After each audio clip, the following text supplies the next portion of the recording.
નમસ્કાર મિત્રો, હું રાજેશ ભાસ્કર આપ સૌનું યુટ્યુબમાં આપણી આ ચેનલ પર સ્વાગત કરું છું. મિત્રો, આજે આપણે તારીખ 2 જાન્યુઆરી 2026ના કેટલાક મોસ્ટ ઇમ્પોર્ટન્ટ કરંટ અફેર અને આગામી પરીક્ષામાં પૂછાયેલા કેટલાક ઇમ્પોર્ટન્ટ પ્રશ્નો વિશે ડિટેલમાં ચર્ચા કરીશું, જે આપને આવનારી પરીક્ષા માટે ખૂબ જ ઉપયોગી સાબિત થશે. તો મિત્રો, આપ આ ચર્ચા સાથે જોડાઈ રહેજો અને વિડીયોને પહેલેથી લઈને છેલ્લે સુધી પૂરેપૂરો જોવાનો આગ્રહ રાખજો. તો ચલો મિત્રો, શરૂ કરીએ. શરૂઆત કરતા પહેલા જણાવી દઉં કે જો તમારે આપણી આ યુટ્યુબ ચેનલને સબસ્ક્રાઇબ કરવાનું બાકી હોય તો ચેનલને સબસ્ક્રાઇબ કરજો, નોટિફિકેશન બેલ આઇકોનને પ્રેસ કરીને. અને જો તમને વિડીયો પસંદ આવે તો વિડીયોને લાઇક કરજો, પરંતુ તમારા મિત્રો જોડે વિડીયોની લિંકને શેર કરવાનું ભૂલશો નહીં. તમે જે તે સોશિયલ મીડિયા એપ્લિકેશન વાપરતા હો એમાં આપણે આ વિડીયોની લિંકને શેર કરજો, અત્યારે જ શેર કરી દો. ચલો તો શરૂઆત કરીએ. સૌપ્રથમ જોઈશું અગાઉની પરીક્ષામાં પૂછાયેલા ભારતની ભૂગોળના પ્રશ્નો, જેના જવાબો તમારે મને કમેન્ટ બોક્સમાં લખીને જણાવવાના છે. વિડીયોના લાસ્ટમાં જ્યારે હું તમને આ દરેક પ્રશ્નના જવાબ જણાવું ત્યારે તમારે ચેક કરવાનું છે કે તમે આપેલા પ્રશ્નોના જવાબમાંથી કેટલા પ્રશ્નો જવાબ સાચા છે, અને જેટલા પણ પ્રશ્નો જવાબ સાચા હોય એનો આંકડો તમારે કમેન્ટમાં લખવાનો છે કે 10માંથી આટલા સાચા છે. ડેઇલી જીકે ટેસ્ટમાં આપણે રોજ 10 પ્રશ્નો પૂછીએ છીએ, એમાંથી 5 પ્રશ્નો ભારતની ભૂગોળના હોય છે. બાકીના જે 5 પ્રશ્નો છે એ ગુજરાતના ઇતિહાસના છે. તો તમે તમારા આન્સર આપો નીચે કમેન્ટ બોક્સમાં, અને હું આજના કરંટ અફેરનો પ્રથમ પ્રશ્ન છે એની શરૂઆત કરું છું. પ્રથમ પ્રશ્ન છે, તાજેતરમાં કોની ગુજરાતના નવા ઇન્ચાર્જ ડીજીપી તરીકે નિમણૂક કરવામાં આવી છે?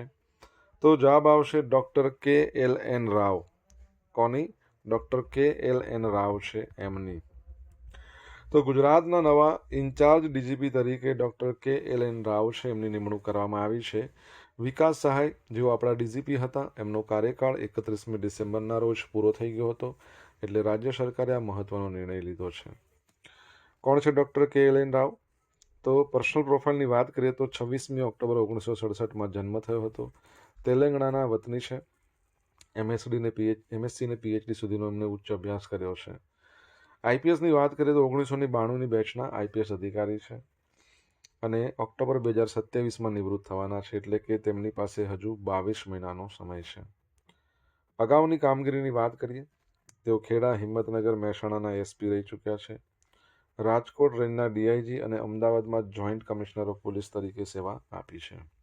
તમને ખબર છે અમદાવાદના હાલના પોલીસ કમિશનર કોણ છે, જેઓ સંભવિત ડીજીપી બની શકે છે આપણા ગુજરાતના? આમણે ડીજીપી છે પણ ઇન્ચાર્જ છે, આમણે પણ પૂર્ણ સમયના બની શકે છે. ગુજરાતના જેલોના વડા તરીકે તેમણે જેલ મેનેજમેન્ટમાં નોંધપાત્ર સુધારા કર્યા હતા. તેઓ એક કડક અને શિસ્તબદ્ધ અધિકારી તરીકે જાણીતા છે, અને તેમની કારકિર્દી વિવાદ રહિત રહી છે. બરાબર છે, કે વિવાદોવાળી છે નહીં. ઓકે, યાદ રાખજો. આગળ વધીએ આપણે. IGU 124મી All India amateur golf championship 2025નો ખિતાબ કોણે જીત્યો છે? તો જવાબ આવશે સુખમન સિંહ. કોણે? સુખમન સિંહ. તો કોલકાતાના ઐતિહાસિક ટોલીગંજ ક્લબ છે ત્યાં રમાઈ હતી 124મી All India amateur golf championship. એમાં નોઈડાના સુખમન સિંહ છે, એમણે શાનદાર વિજય મેળવીને ઇતિહાસ રચ્યો હતો. ફાઇનલમાં આ 36 હોલની ફાઇનલ મેચ હતી. તમને ખબર છે કે જે સ્ટાન્ડર્ડ ગોલ્ફ હોય છે એમાં કેટલા હોલ હોય છે? કોઈને ખ્યાલ હોય તો તમે જણાવી શકો છો કમેન્ટમાં લખીને. તો સુખમને હરિયાણાના હરમાન સચદેવાને 7-6 એટલે કે 7 હોલની લીડ સાથે હરાવીને ખિતાબ જીત્યો છે. ઐતિહાસિક મહત્વ જોઈશું તો આ ટુર્નામેન્ટની શરૂઆત વર્ષ 1892માં થઈ હતી. બ્રિટિશ ઓપન પછી તે વિશ્વની બીજી સૌથી જૂની અને સતત ચાલતી એમેચ્યોર મેચ પ્લે છે. કૌટુંબિક વારસાની વાત કરીએ તો સુખમન સિંહના પિતા સિમરજીત સિંહ પણ ભારતના ભૂતપૂર્વ નંબર 1 એમેચ્યોર ગોલ્ફર રહી ચૂક્યા છે. સુખમને આ જીત મેળવી તેમના પિતાનું સપનું સાકાર કર્યું છે. હવે આ વર્ષે સુખમને અગાઉ આઈજીયુ રાજસ્થાન એમેચ્યોર ખિતાબ પણ પોતાના નામે કર્યો હતો. ભારતીય ગોલ્ફ યુનિયન IGUની વાત કરીએ, ઇન્ડિયન ગોલ્ફ યુનિયન, તો 1955માં સ્થાપના. તે ભારતમાં ગોલ્ફ રમતનું સંચાલન કરતી સર્વોચ્ચ સંસ્થા છે.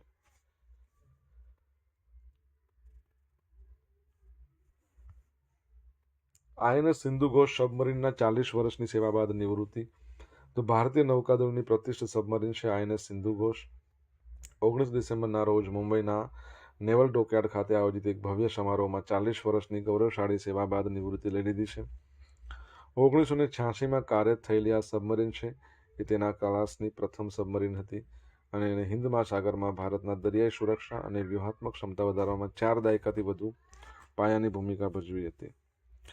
લેફ્ટનન્ટ કમાન્ડર રજત શર્માના નેતૃત્વ હેઠળ તેમની અંતિમ સફર પૂરી કરનાર આ સબમરીનને નિવૃત્ત થવું એ ભારતીય નૌકાદળના પરંપરાગત સબમરીન કાફલાના એક મહત્વપૂર્ણ યુગનો અંત દર્શાવે છે. ઓકે, તમને ખબર હોય તો આપણું એક એરક્રાફ્ટ છે ને જેને સપ્ટેમ્બરમાં આપણે નિવૃત્ત કર્યું હતું, યાદ છે એરક્રાફ્ટનું નામ શું છે? જો ખબર હોય તો કમેન્ટ બોક્સમાં લખીને જણાવો. મિત્રો, વિડીયો પસંદ આવ્યો હોય, ભણવાની મજા આવી હોય તો વિડીયોને લાઇક કરો, તમારા મિત્રો જોડે વિડીયોની લિંકને શેર કરજો. આપણી બંને યુટ્યુબ ચેનલ રાજેશ ભાસ્કર 2ને સબસ્ક્રાઇબ કરો, નોટિફિકેશન બેલ આઇકોનને પ્રેસ કરીને.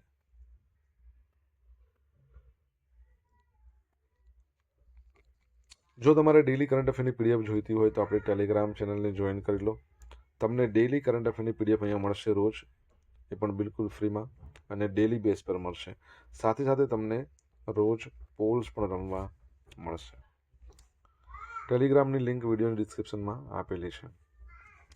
બિહારનું પ્રથમ સુપર કોમ્પ્યુટર પરમરુદ્ર ક્યાં લોન્ચ કરવામાં આવ્યું છે? તો જવાબ આવશે IIT પટના ખાતે. કઈ જગ્યાએ? IIT Patna. Param Rudra supercomputer. તો બિહારના ટેકનોલોજી અને સંશોધન ક્ષેત્રમાં એક નવો અધ્યાય ઉમેરતા IIT પટના ખાતે રાજ્યના પ્રથમ સુપર કોમ્પ્યુટર પરમરુદ્રનું લોન્ચિંગ કરવામાં આવ્યું છે. આ સુપર કોમ્પ્યુટર ભારત સરકારના નેશનલ સુપર કોમ્પ્યુટિંગ મિશન છે એના હેઠળ તૈયાર કરવામાં આવ્યું છે, જેની ક્ષમતા 838 ટેરાફ્લોપની છે, એટલે એ પ્રચંડ ગતિએ ગણતરી કરી શકે છે. ટેકનિકલ સ્પેક્સ: તે ઉચ્ચ સ્તરના ઇન્ટેલ ઝેઓન સીપીયુસ, એનવીડિયા A100 જીપીયુસ અને 1 પેટાબાઇટની હાઈ સ્પીડ સ્ટોરેજથી સજ્જ છે. આ પ્રોજેક્ટમાં અંદાજે 32.5 કરોડનો ખર્ચ એને પૂરો કરવામાં આવ્યો છે.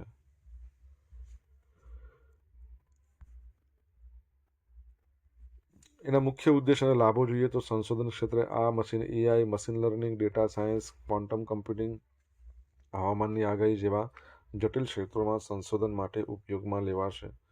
શૈક્ષણિક લાભ: IIT પટનાના વિદ્યાર્થીઓ અને ફેકલ્ટી ઉપરાંત પડોશી રાજ્યોના સંસ્થાઓ છે એમણે પણ આધુનિક સુવિધાનો લાભ લઈ શકશે. નેશનલ સુપર કોમ્પ્યુટિંગ મિશનની વાત કરી પ્રગતિ જોઈએ તો ડિસેમ્બર 2025 સુધી ભારતમાં આ મિશન હેઠળ 37 સુપર કોમ્પ્યુટર સ્થાપિત થયા છે. ટોટલ સંયુક્ત ક્ષમતા 39 પેટાફ્લોપથી વધુ છે. ભારતનું આગામી લક્ષ્ય 100 પેટાફ્લોપની ક્ષમતા હાંસલ કરવાનું છે. ઓકે, સુપર કોમ્પ્યુટરની વાત આવે, તમને ખબર છે ભારતનું સૌથી ફાસ્ટેસ્ટ સુપર કોમ્પ્યુટર એરાવત છે, પરમ એરાવત. હવે IIT પટનાની વાત કરી, 2008માં એની સ્થાપના થઈ હતી અને આનંદ દેશપાંડે એના ચેરમેન છે. આપણા ગુજરાતની અંદર આવેલી છે એક IIT જેનું નામ છે IIT ગાંધીનગર. તમારે કહેવાનું છે ત્યાં કયું સુપર કોમ્પ્યુટર છે એનું ઇન્સ્ટોલેશન કરવામાં આવ્યું છે, કમેન્ટમાં લખજો.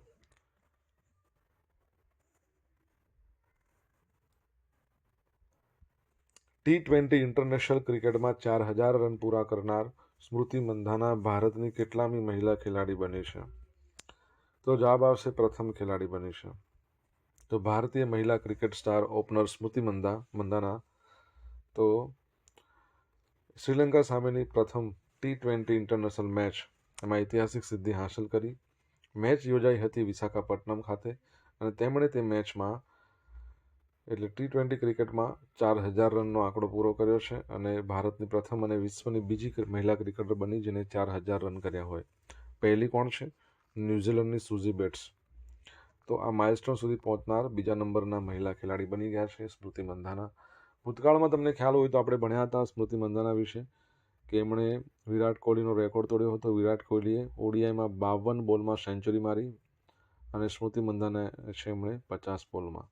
એટલે ભારતમાં પુરુષ ક્રિકેટર કહો કે મેન્સ, કોણ છે નંબર 1 ઓછા બોલમાં ODI સેન્ચુરી? તો સ્મૃતિ મંદાના. આ ઉપરાંત આપણે એ પણ ભણ્યા હતા કે એક કેલેન્ડર વર્ષની અંદર 1000 રન એમણે બનાવ્યા હતા. અને સેકન્ડ નંબર પર સેન્ચુરીમાં છે, ઓડીઆઈમાં 13 સેન્ચુરી છે. બરાબર છે. તમારા માટે પ્રશ્ન કે ઓડીઆઈની અંદર આખા વિશ્વમાં એકમાત્ર ખેલાડી છે જેમણે 53 સેન્ચુરી મારી છે. નામ તમારે જણાવવાનું છે, શું નામ છે એમનું.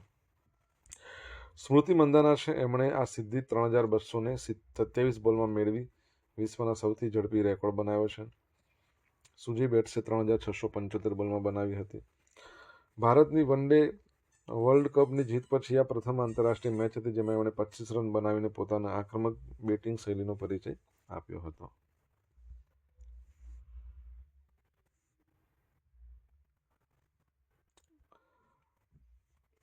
પાથજેની ડ્રગ રિસર્ચ માટે ભારતનું નવું ઓપન સોર્સ સોફ્ટવેર.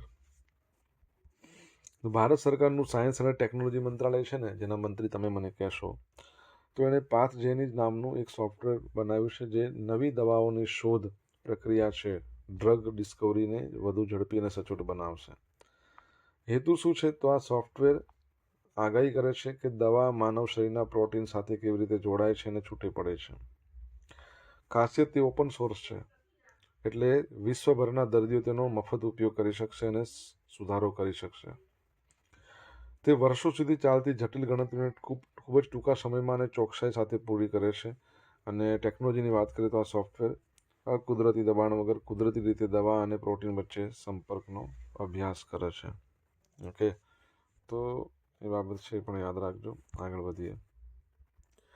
સોશિયલ મીડિયાના માધ્યમથી તમે મારી સાથે કનેક્ટ રહી શકો છો. આપણું ઇન્સ્ટા આઈડી છે rajesh.i.bhaskar. ફેસબુક આઈડી છે RI ભાસ્કર. અને ટેલિગ્રામ ચેનલ છે આપણી કઈ રાજેશ ભાસ્કર.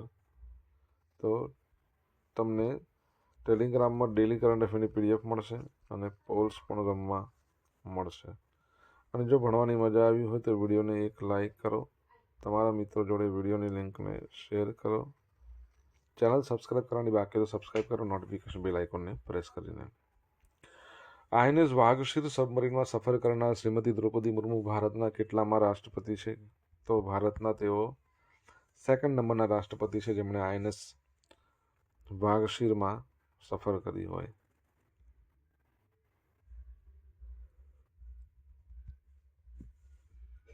તો રાષ્ટ્રપતિ દ્રૌપદી મુર્મુએ 28 ડિસેમ્બર 2025ના રોજ કર્ણાટકના કારવાર નેવલ બેઝ છે ત્યાં ભારતીય નૌકાદળની અત્યાધુનિક સબમરીન INS વાઘશીરમાં સફર કરીને એક નવો ઇતિહાસ રચ્યો છે. આ સાથે તેઓ સબમરીન મિશનમાં જોડાનાર ભારતના બીજા રાષ્ટ્રપતિ બન્યા છે. ઐતિહાસિક સંદર્ભની વાત કરીએ, ડૉક્ટર APJ અબ્દુલ કલામ ફેબ્રુઆરી 2006 પછી સબમરીન સફર કરનાર દ્રૌપદી મુર્મુ બીજા રાષ્ટ્રપતિ છે. એટલે ડૉક્ટર કલામે ક્યારે કર્યું હતું? 2006માં. તમને ખબર હોય તો શ્રીમતી દ્રૌપદી મુર્મુની વાત કરીએ તો આપણે રિસન્ટલી ભણ્યા હતા ને કે રાફેલ જે એરક્રાફ્ટ છે એ ઉડાવનાર ભારતના પ્રથમ રાષ્ટ્રપતિ છે, પરંતુ એમણે સુખોઈ પણ ઉડાડેલું છે. તો સુખોઈ ઉડાડનાર ભારતના કેટલામાં નંબરના રાષ્ટ્રપતિ છે તમારે જણાવવાનું છે. INS વાઘશીરની વાત કરીએ, આ સબમરીન પ્રોજેક્ટ 75 એ હેઠળ નિર્મિત કલવરી ક્લાસની છઠ્ઠી અને અંતિમ સબમરીન છે. જાન્યુઆરી 25માં ભારતીય નૌકાદળમાં એને સામેલ કરવામાં આવી હતી.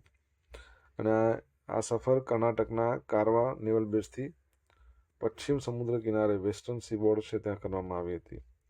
નેતૃત્વ સશસ્ત્ર દળોના સર્વોચ્ચ કમાન્ડર કહેવાય છે રાષ્ટ્રપતિ.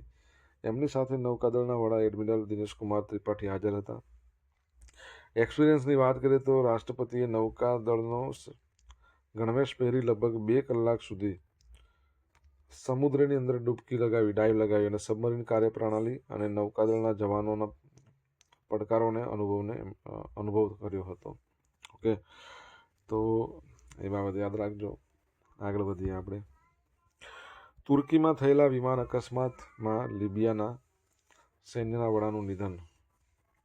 તો લિબિયાના army chief of staff Mohammed Ali Ahmed al Haddad અને 4 ઉચ્ચ અધિકારીઓનું 23 ડિસેમ્બરના રોજ તુર્કીની રાજધાની અંકારા નજીક એક વિમાન દુર્ઘટનામાં નિધન થયું છે. લિબિયાના વડાપ્રધાન અબ્દુલ હામિદ દબેબા એમણે આ ઘટનાને અત્યંત દુઃખિત ગણાવી હતી. અહેવાલો મુજબ આ અધિકારીઓએ તુર્કીની સત્તાવાર મુલાકાત પૂરી કરીને પરત ફરી રહ્યા હતા ત્યારે વિમાનમાં ઇલેક્ટ્રિકલ ખામી સર્જાઈ. પાયલોટે ઇમરજન્સી લેન્ડિંગ માટે પ્રયાસ કર્યો, પરંતુ એ પહેલાં જ વિમાન તૂટી પડ્યું અને આ વિમાનમાં 3 ક્રૂ મેમ્બર સહિત 8 લોકોના મૃત્યુ થયા છે. ઓકે, આગળ વધીએ. હવે મિત્રો જોઈશું અગાઉની પરીક્ષામાં પૂછાયેલા ભારતની ભૂગોળના પ્રશ્નો. પહેલો પ્રશ્ન, ભારતમાં નીચેના પૈકી કયા પ્રદેશમાં કોફીનું ઉત્પાદન વધુ થાય છે? કર્ણાટકના કુર્ગમાં. ચા પૂછે તો આસામમાં. કાશ્મીરથી કન્યાકુમારી સુધી ઉત્તર દક્ષિણ દિશામાં ભારતની દક્ષિણોત્તર લંબાઈ કેટલા કિલોમીટર છે? તો 3214. ગંગા નદી ભારતના કેટલા રાજ્યોમાંથી વહે છે? તો 5.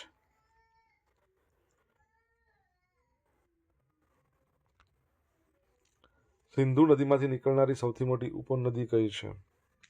ચિનાબ. આંધ્રપ્રદેશમાંથી તેલંગાણા રાજ્ય કયા વર્ષમાં અલગ થયું? 2014માં. હવે જોઈશું અગાઉની પરીક્ષામાં પૂછાયેલા ગુજરાતના ઇતિહાસના પ્રશ્નો. પહેલો પ્રશ્ન, નીચે દર્શાવેલ પુસ્તક પૈકી કયા પુસ્તકમાં ખેતીના 4 તબક્કાઓ ખેડવું, વાવવું, લણવું બરાબર જોડવું એની વિગતો છે? તો માંડુક્ય ઉપનિષદ. ઋગ્વેદમાં કયા મંડળમાં પ્રથમ વખત ચાતુર્વર્ણનો ઉલ્લેખ જોવા મળે છે? તો 10મા નંબરના.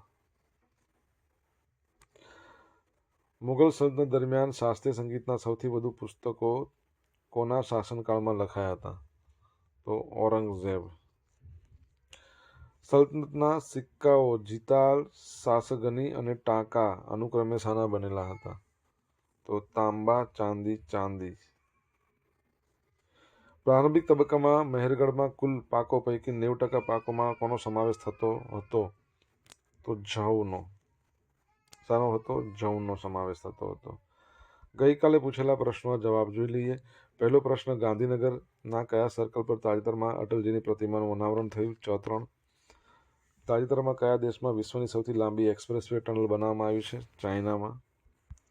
હવે મિત્રો આજે પૂછેલા પ્રશ્નોનો જવાબ જોઈ લઈએ. પહેલો પ્રશ્ન શું પૂછવામાં આવ્યો હતો? તો અમદાવાદના પોલીસ કમિશનર કોણ છે? તો GS મલિક, જે આપણા DGP બની શકે છે. પરંપરાગત એટલે કે સ્ટાન્ડર્ડ ગોલ્ફ હોય ને એમાં ટોટલ 18 હોલ્સ હોય. ત્રીજો પ્રશ્ન, આપણે રિસન્ટલી ભણ્યા હતા સપ્ટેમ્બર મહિનામાં આપણું એક એરક્રાફ્ટ છે જેને નિવૃત્તિ લઈ લીધી.